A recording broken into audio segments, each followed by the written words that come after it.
승리와 실패의 차이는 큰 차이가 아닙니다.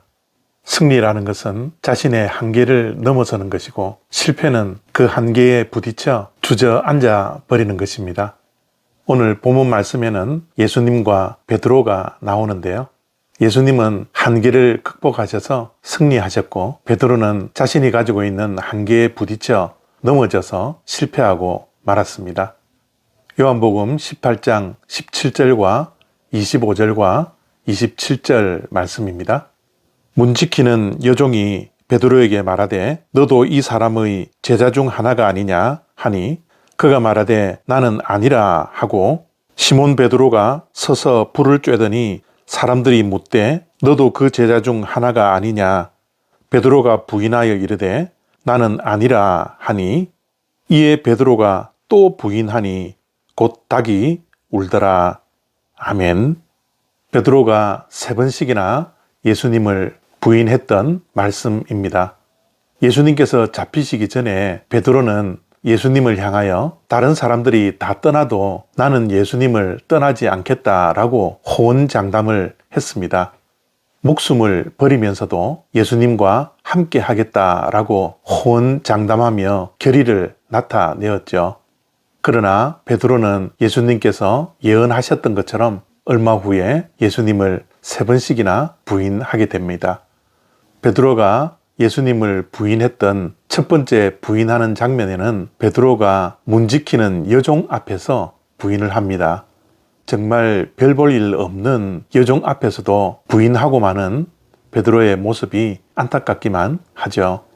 왜 이렇게 베드로는 자신이 그렇게 호언장담했음에도 불구하고 예수님을 별 볼 일 없는 여종 앞에서, 그리고 3번씩이나 예수님을 부인했을까요? 그것은 바로 두려움 때문이었습니다. 두려움이라는 자신의 한계에 부딪혔던 것이죠. 베드로는 혹시 예수님의 제자라는 것을 별 볼 일 없었던 여종이 알게 되면 혹시 자기에게 불이익이 생길까 두려웠습니다. 혹시 예수님처럼 잡혀 결박당하지 않을까 두려웠습니다. 혹시 자신이 예수님의 제자라는 것이 들통이 나면 예수님과 같이 고난당할까 두려웠던 것이죠. 두려움이 베드로에게 있었던 자신의 의지를 뛰어넘는 한계였던 것입니다. 이와 같이 우리들에게는 두려움이라는 한계가 있습니다.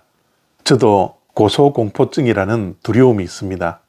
산의 정상에 올라가 같이 올라간 사람들이 절벽 앞에서 손을 들고 환호를 하는 그 기쁨을 누리는데 저는 전혀 그러지 못합니다.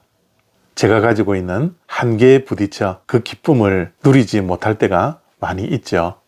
이와 같이 모든 사람들은 자신의 한계를 가지고 있습니다. 두려움이라는 한계에 부딪혀 늘 주저앉아 있을 때가 많이 있죠. 베드로의 실패도 자신이 가지고 있었던 두려움이라는 한계를 넘어서지 못했던 것입니다. 반면에 오늘 본문 속에 나오는 예수님은 그렇지 않으셨습니다. 예수님은 자신을 신문했던 대제사장 앞에서 비굴해지지 않았습니다. 오히려 그 신문 앞에서 더욱더 당당했고 담대하게 말씀을 하셨습니다. 그 당시 대제사장들은 권력층이었습니다. 예수님을 죽이기도 하고 살리기도 하는 권세를 가지고 있었습니다. 석방할 수도 있었고 채찍질할 수도 있었고 로마에게 넘길 수도 있었고 그러지 않을 수도 있는 권력을 가지고 있었죠. 대부분의 사람들은 권력 앞에서 비굴해지기 쉽습니다. 자신보다 힘이 더 센 사람 앞에서 더욱더 작아지는 것이 우리 인간들의 대부분의 모습이지 않습니까? 그러나 예수님께서는 권력 앞에서도 비굴해지지 않고 오히려 당당하게 그 신문에 임하는 모습을 우리가 본문을 통해서 확인할 수 있습니다. 예수님은 인간이 가지고 있는 두려움이라는 한계를 넘어섰던 것이죠. 그래서 예수님에게는 패배자의 모습이 없습니다. 뺨을 맞고 조롱당하며 억울하게 대제사장 앞에서 신문받고 있지만 예수님은 그러한 권력 앞에서도 당당하게 인간의 두려움이라는 한계를 넘어서게 되었던 것이죠.